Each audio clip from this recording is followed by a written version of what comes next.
Remove those dog tags immediately. Judge Robert Hayes slammed his gavel as 12-year-old Emma Anderson clutched the silver chains around her neck. The family courtroom erupted in whispers. Her father, Michael Anderson, half rose from his seat, face flushed with anger. "Your Honor, please!"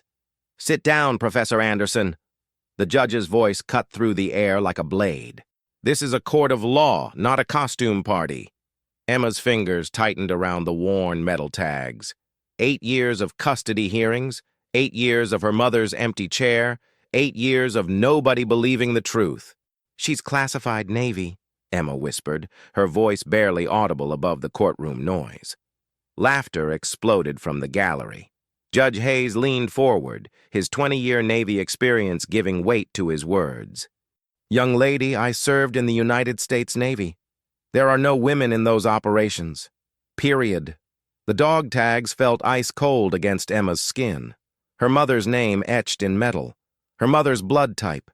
Her mother's sacrifice that nobody understood.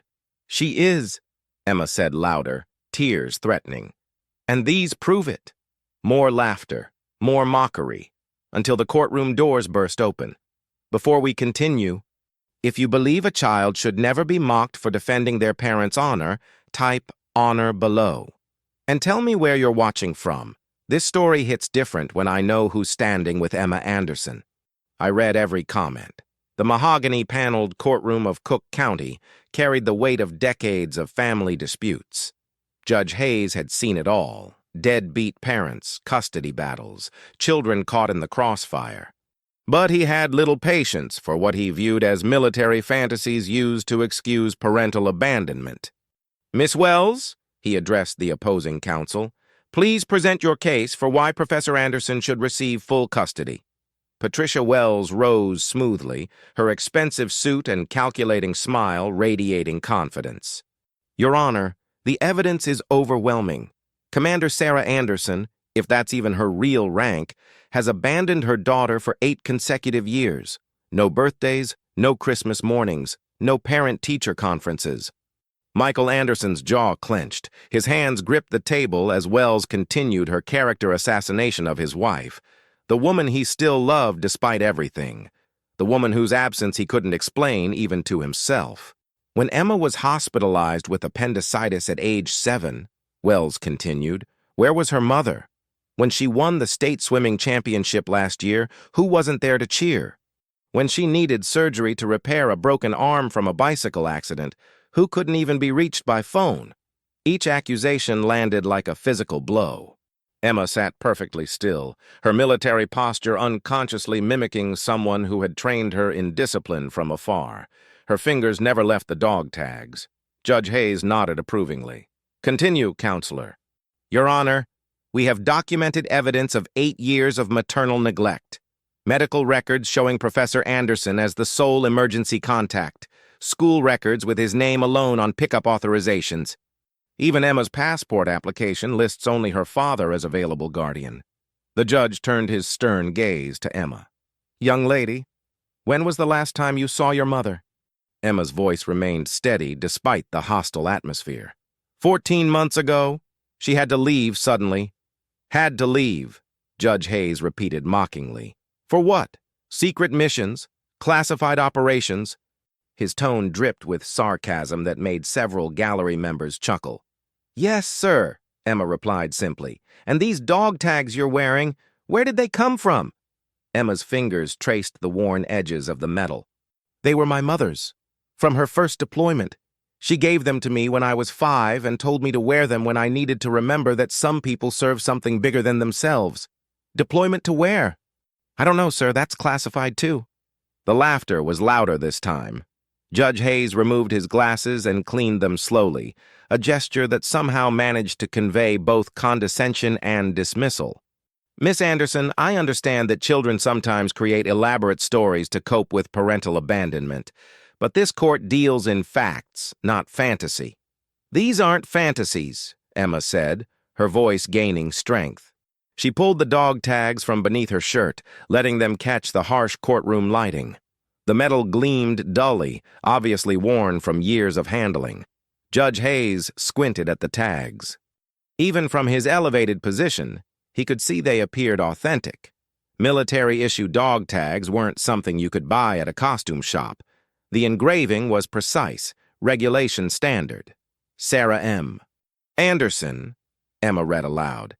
United States Navy, blood type O negative. Next of kin. She paused, her voice catching slightly. Next of kin, Emma Rose Anderson. The courtroom fell quieter.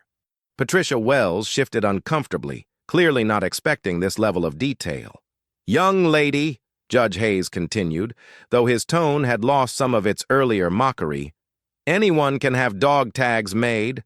Military surplus stores sell them. They prove nothing about actual service. Emma reached into her jacket pocket and pulled out a small digital device. She also gave me this. The device looked like a modified smartphone, but its interface was unlike anything commercially available. Military-grade encryption symbols scrolled across the screen. That looks like a toy, Wells interjected quickly. It's a secure communication device, Emma replied. She taught me the emergency protocols when I was 9. If something happened to Dad, if I was ever in real danger, I was supposed to activate it. Michael Anderson stared at his daughter in shock. Emma, you never told me about that. She made me promise not to, unless it was a real emergency. Emma looked at her father with apologetic eyes. She said some secrets protect the people you love. Judge Hayes leaned forward. And you've never used this alleged communication device? Once, Emma admitted quietly. When I was 10 and had pneumonia. Dad was at a conference and couldn't get back immediately. I was alone in the hospital and scared. What happened? Within 6 hours, a woman in a Navy uniform showed up at the hospital. She said she was a family friend, but she knew things about me that only someone close to our family would know. She stayed until Dad arrived. Patricia Wells scribbled notes frantically.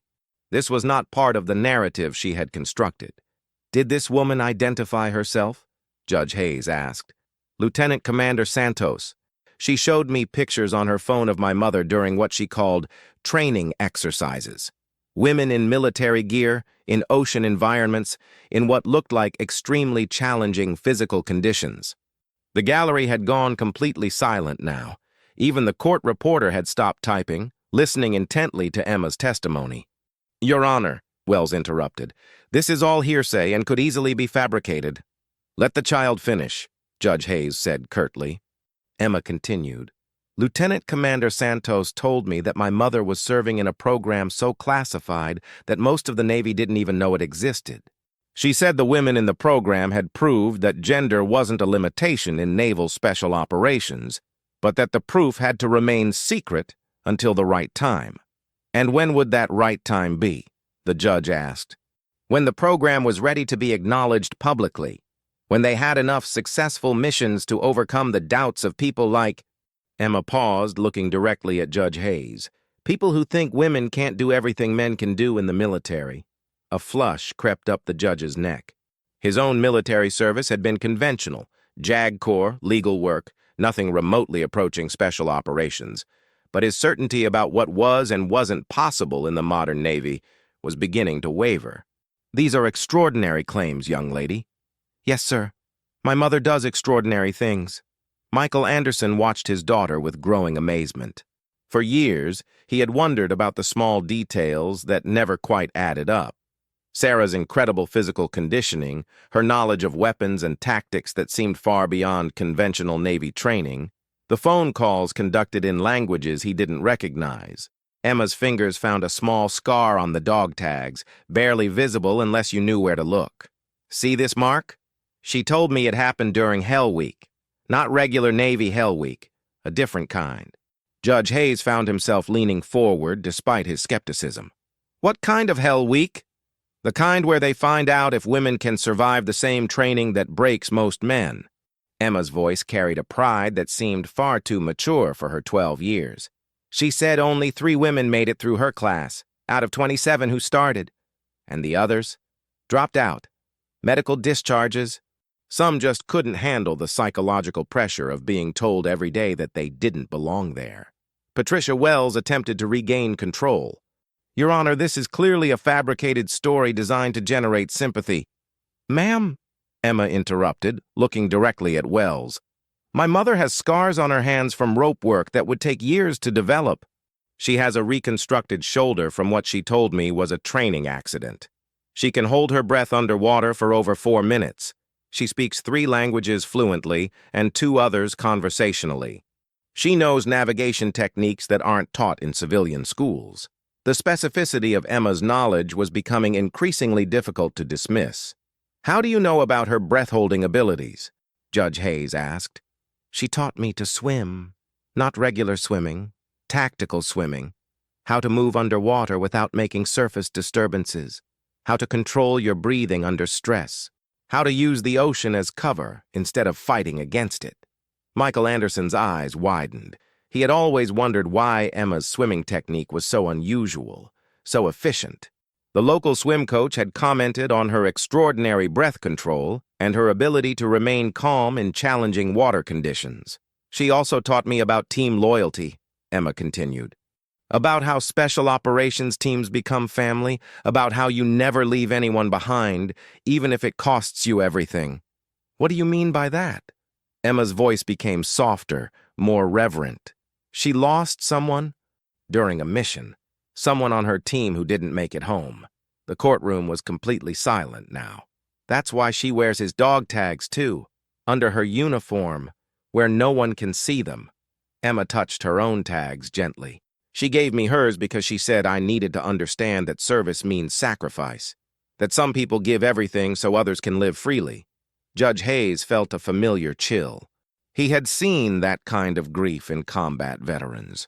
The weight of survivors' guilt that changed how a person carried themselves forever. What was this person's name? Petty Officer Marcus Thompson. He died saving her and 2 other team members during what she called a situation that went bad. She said he was 23 years old, from Alabama, wanted to be a teacher after his service was complete. The details were too specific, too emotional to be fabricated by a child. She said the hardest part wasn't losing him. The hardest part was not being able to tell his family what really happened. They were told he died in a training accident, but he died a hero, completing a mission that saved American lives. Patricia Wells looked increasingly uncomfortable. Her neat narrative of parental abandonment was crumbling under the weight of Emma's testimony. Your Honor, Wells tried again, even if these stories are true, they don't excuse 8 years of absence from a child's life. Ma'am, Emma said firmly, my mother didn't choose to be absent. She chose to serve. There's a difference. Judge Hayes set down his pen. His certainty about this case was evaporating like morning fog. Everything the child was saying had the ring of truth, backed by details that would be impossible for a 12-year-old to fabricate convincingly. Young lady, Judge Hayes said, his voice carrying less conviction than before, you're asking this court to believe that your mother is involved in classified military operations that officially don't exist. I'm not asking you to believe anything, sir, Emma replied with startling composure. I'm telling you what I know to be true. Patricia Wells stood abruptly. Your Honor, this child has been coached to present these elaborate stories. No 12-year-old has this level of detailed knowledge about military operations. Unless they were taught by someone who lived them, Emma interrupted. Judge Hayes rubbed his temples. His 20 years of military service told him that Emma's knowledge was too specific, too authentic to be fabricated. But his judicial experience made him wary of accepting extraordinary claims without extraordinary evidence. Miss Anderson, if your mother truly serves in such a classified capacity, surely there would be some way to verify her status without compromising operational security. Emma nodded. She told me that if I was ever in a situation where her service was questioned, there was a protocol. What kind of protocol? Emma pulled out the military-grade communication device again. This connects to a secure network.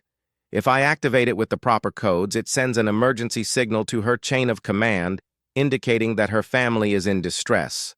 And you think they would respond? She promised they would. She said the Navy takes care of its own, especially when someone's service is being dishonored. Judge Hayes felt a chill. Something in Emma's tone suggested she wasn't bluffing. Your Honor, Patricia Wells interjected desperately, you cannot allow a child to manipulate these proceedings with theatrical props. They're not props, Emma said quietly. And I'm not manipulating anything. I'm defending my mother's honor. The courtroom held its collective breath as Emma's fingers moved across the device's interface with practiced precision. She entered a series of codes that were clearly memorized, not improvised. Michael Anderson watched his daughter with growing amazement and concern. Emma, are you sure about this? Dad, they're calling Mom a liar. They're saying she abandoned us. She didn't abandon us. She served something bigger than herself, and I won't let them dishonor that service. Judge Hayes found himself torn between judicial skepticism and growing unease. Emma's certainty was absolute, her knowledge too detailed for fabrication. If I allow you to activate that device, what exactly do you expect to happen? Someone will come, Emma said simply. Someone with the authority to explain what they can explain without compromising national security. Patricia Wells looked panicked. Your Honor, this is highly irregular.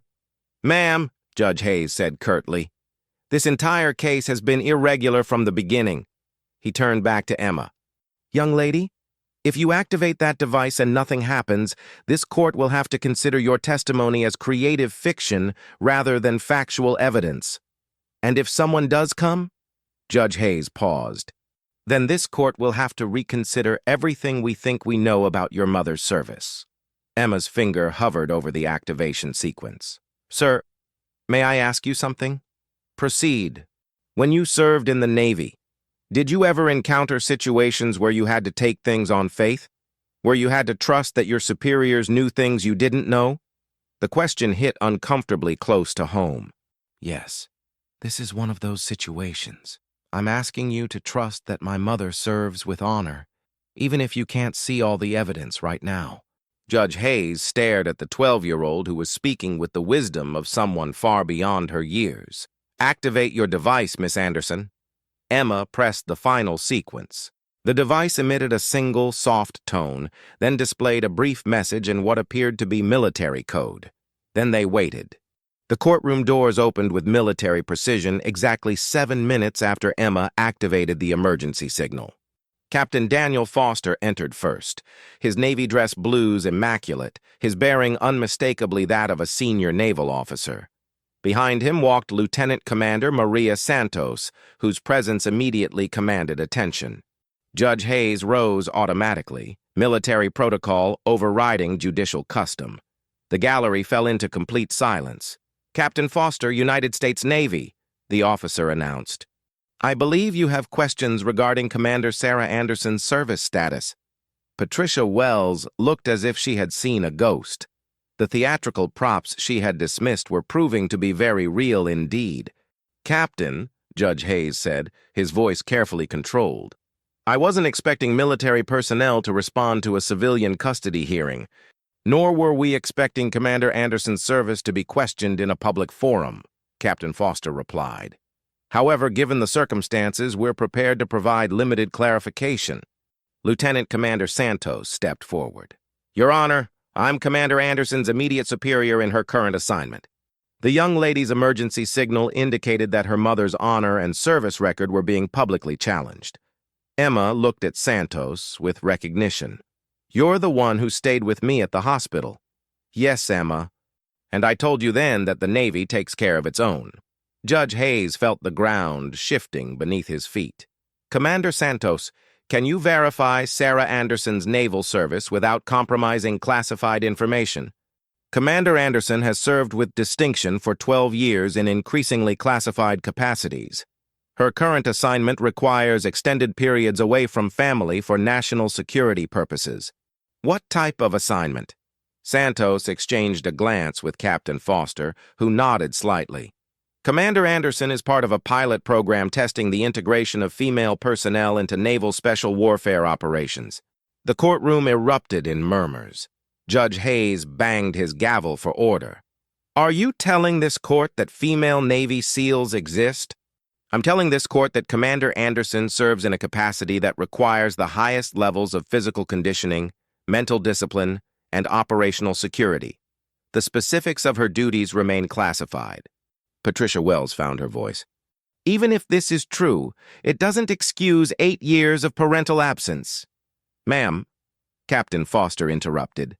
Commander Anderson's service record includes 3 commendations for operations that prevented significant threats to American civilians. Her absence from family events was not a choice. It was a sacrifice made in service to her country. Emma's eyes filled with tears, but her voice remained steady. I told you they would come. Judge Hayes sat down heavily. Captain Foster, why wasn't this information available earlier? Why allow these proceedings to continue if Commander Anderson's service could be verified? Sir, the program Commander Anderson serves in has been classified at the highest levels. We don't typically reveal operational details to civilian courts. Foster paused. However, when a service member's child is being mocked for defending her parents' honor, exceptions are made. Lieutenant Commander Santos moved to stand behind Emma. This young lady has shown remarkable discretion in protecting classified information while defending her mother's reputation. She's demonstrated the kind of loyalty and courage we value in naval personnel. Michael Anderson spoke for the first time in minutes. Sarah never told me the details of her service. I knew it was classified, but I had no idea of the level. Professor Anderson, Captain Foster said, your wife's service requires absolute secrecy, even from family members. The fact that she maintained that security while serving her country speaks to her professional integrity. Judge Hayes looked at the dog tags still visible around Emma's neck. And those tags? Authentic military issue, Santos confirmed. Commander Anderson gave them to her daughter as a tangible connection to her service when direct communication wasn't possible. The judge's 20 years of military experience told him he was witnessing something extraordinary, a classified program being partially revealed to protect a service member's honor and family. The courtroom doors opened once more, and Commander Sarah Anderson entered in full Navy dress blues. Her presence was immediate and commanding, shoulders squared, chin lifted, eyes forward. The uniform was crisp, the insignia telling a story of distinguished service, but it was her bearing that filled the room with respectful silence. Emma's breath caught. 8 months since she had last seen her mother, and now she stood before the court in full military honor. Commander Anderson reporting as ordered, sir, Sarah said, rendering a perfect salute to Captain Foster. Judge Hayes stood again, his earlier mockery replaced by something approaching reverence. The woman before him carried herself with the unmistakable confidence of someone who had been tested in ways he could only imagine. Commander, Captain Foster said, we've been explaining your service status to the court. Sarah's eyes found Emma, and for just a moment, the military bearing softened. Thank you for keeping faith, sweetheart. Always, Emma replied, the same phrase she had used in their last conversation. Patricia Wells made one final attempt. Your Honor, even with military confirmation, 8 years of absence speaks to priorities that place service above family. Ma'am, Sarah said, turning toward Wells with steady composure. For 8 years, I've served in operations that kept threats away from American families, including yours. My daughter understood that sacrifice even when adults chose not to believe her. Judge Hayes cleared his throat. Commander Anderson, this court has heard testimony about your classified service. Can you explain within security constraints why your duties required such extended family separation? Sir, my unit has operated in environments and situations that required absolute commitment. We've completed missions that officially never happened, protecting Americans who will never know they were in danger. Sarah's voice carried quiet authority. Every day away from my daughter was a choice to serve something larger than my personal desires. Lieutenant Commander Santos stepped forward. Your Honor, if I may add, Commander Anderson's unit has the highest success rate in our special warfare community. They've proven capabilities that many thought impossible. Michael Anderson found his voice. Sarah, why couldn't you tell me? All these years, I thought. You thought I had chosen my career over our family. Sarah finished gently. I know, and that burden was part of the sacrifice. Letting you and Emma believe something less than the truth in order to protect the truth. Emma stood and walked to her mother. Mom, show them. Sarah looked puzzled. Show them what, sweetheart? The other dog tags. The ones you wear for Petty Officer Thompson. A shadow crossed Sarah's face. She reached beneath her uniform and pulled out a second set of dog tags, worn smooth from years of handling. Marcus Thompson, Alabama, 23 years old. He died completing a mission that saved 12 American civilian contractors. The courtroom fell completely silent. These remind me that service means sacrifice, that some people give everything so others can live freely. Sarah looked at Judge Hayes.